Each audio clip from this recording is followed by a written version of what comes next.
శ్రీ లలితా సహస్రనామ స్తోత్రంలోని 570వ నామం మైత్ర్యాది వాసనాలభ్య. అంతరస్వరూపంలో శ్రీ మైత్ర్యాది వాసనాలభ్యాయై నమః. ఈ నామంలో అమ్మవారి సాధకులకు ఉండవలసిన లక్షణాన్ని వసిన్యాది వాగ్దేవతలు వివరిస్తున్నారు. ఈ నామంలో వాసనలు అంటే సంస్కారాలు. మన మనసు మనం పూజించే దేవత పైన, మంత్రం పైన నిలవాలి అంటే మన సంస్కారాలు గొప్పగా ఉండాలి.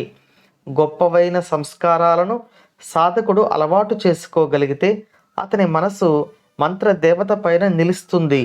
అప్పుడు మాత్రమే భగవత్ అనుభూతిని అతడు పొందగలడు.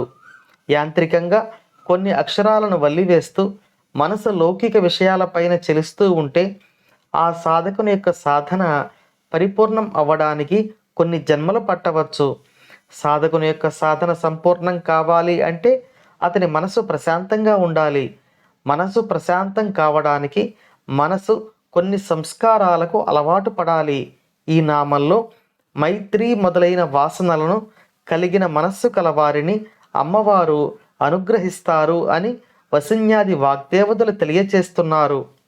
ఆ వాసనలు వరుసగా మైత్రి, కరుణ, ముదిత, ఉపేక్ష. ఈ 4 వాసనలు ఉంటేనే మన మనసుకు సుఖ దుఃఖాలు రెండూ సమానము అనే స్థితి అలవాటై ఆధ్యాత్మిక సాధనలో మన మనసు నిలబడగలుగుతుంది.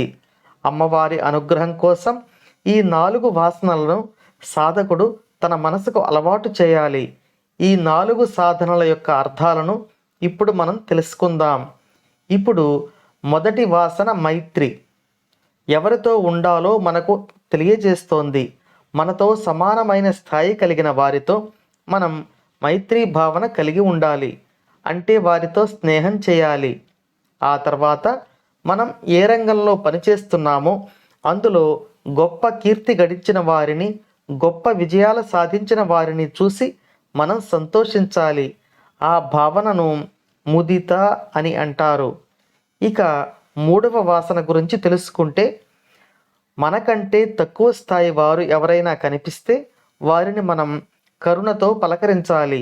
అంటే అవతల వారి యొక్క తక్కువతనాన్ని చూసి వారిని ఎగతాళి చేయకుండా వారి పట్ల దయ చూపించాలి. వారికి సాధ్యమైనంతగా సాయపడాలి.